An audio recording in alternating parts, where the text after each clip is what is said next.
स्वर कहते हैं श्वास को। स्वर स्थिर हो जाए, चिंतन ऐसा करो कि श्वास वांस की तरह खड़ी हो जाए। डोलत डिगे न बोलत विसरे, अस उपदेश दृढ़ावे। इस एक ही राम नाम का, ओम का उतार चढ़ाव श्वास पर है।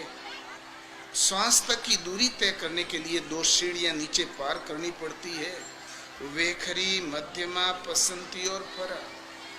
वेखरी वाणी से जाप करो, हरि कीर्तन करते हैं वेखरी वाणी, और बैठ के जम के जाप करो, राम राम राम राम खुल के करो। ओम जपते हो तो ओम। जब मन में टिकने की क्षमता आ जाए तो मध्यमा, मध्यमा ने धीमे आहिस्ते आहिस्ते इस ढंग से उच्चारण करो, पास पड़ोस में कोई बैठा हो उसे न सुनाई पड़े। आप जपो भी और सुनो भी। ये उच्चारण कंठ से होता है, हल्का सा जीभ का सहारा दो, ओम ओम ओम ओम ओम धुन बांध दो। आस्ते आस्ते मन में और स्थिर होने की क्षमता आ गई, तब फिर पश्यंती, पश्य माने देखना। अब न जोर से जपो न आहिस्ते जपो, केवल देखो नाम को, देखो श्वास को। ये पश्यंती वाणी के जाप का उतार चढ़ाव श्वास पर है। श्वासा शिवाय नाम के और कुछ कहती ही नहीं। मन को दृष्टा रूप में खड़ा कर दो, ये देखा भर करे कि श्वास कब अंदर गई, कब लौट के आई। जब आई 2-4 बार देखो। जब मन शांत खड़ा होके देखने लगे तो आहिस्ते से चिंतवन से नाम डाल दो।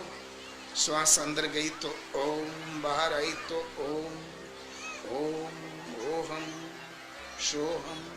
150 नाम के बाद एकाद सोहम भी कह दो। कारण जो अर्थ ओम का है वही अर्थ सोहम का है। ओम माने वह अविनाशी परमात्मा, हम माने आप स्वयं जिसका निवास आपके हृदय देश में है। सो माने वह अविनाशी परमात्मा, अहम माने आप स्वयं जिसका निवास आपके हृदय देश में है।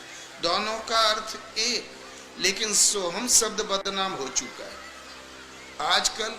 आज घर छोड़ा, 2-3 महीना थ्योरी स्टडी किया, नहीं हुई थ्योरी स्टडी, तब तक तो है साधक। और जब थ्योरी समझ में आ गई, प्रस्तुत करने की क्षमता आ गई, तो फिर वो सिद्ध, मैं ब्रह्म हूं, मैं आत्मा हूं, सोहम। वो जो अविनाशी परम तत्व परमात्मा वो मैं हूं, बस हो गया। जो अकर्म कोई नहीं छूटा, ये जरूर बदनाम हो चुका, लेकिन अर्थ तो एक ही है। जाप करो, राम जपते हो तो श्वास अंदर गई तो रा, बाहर गई तो मैं, रा श्वास के साथ। श्वास को घटाओ बढ़ाओ मत। बुजुर्गों में बुढ़ों जैसी श्वास चलती है, बच्चों में बच्चों जैसी, युवाओं में युवाओं जैसी। सहज श्वास एक ऐसी धोखनी है, जब से जन्म हुआ मृत्यु नहीं होगी, पिंड नहीं छोड़ेगी, चलती ही रहेगी। आप सो जाते हुए चलती रहती है। केवल आपको करना कुछ नहीं, मन को सब ओर से समेट के बाजू में दृष्टा के रूप में खड़ा करना है।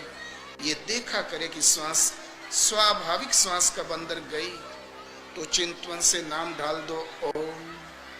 फिर प्रतीक्षा करो कि कब सांस लौटे। जब लौटे तो चिंतवन से डाल दो ओम ओम ओहम रा में।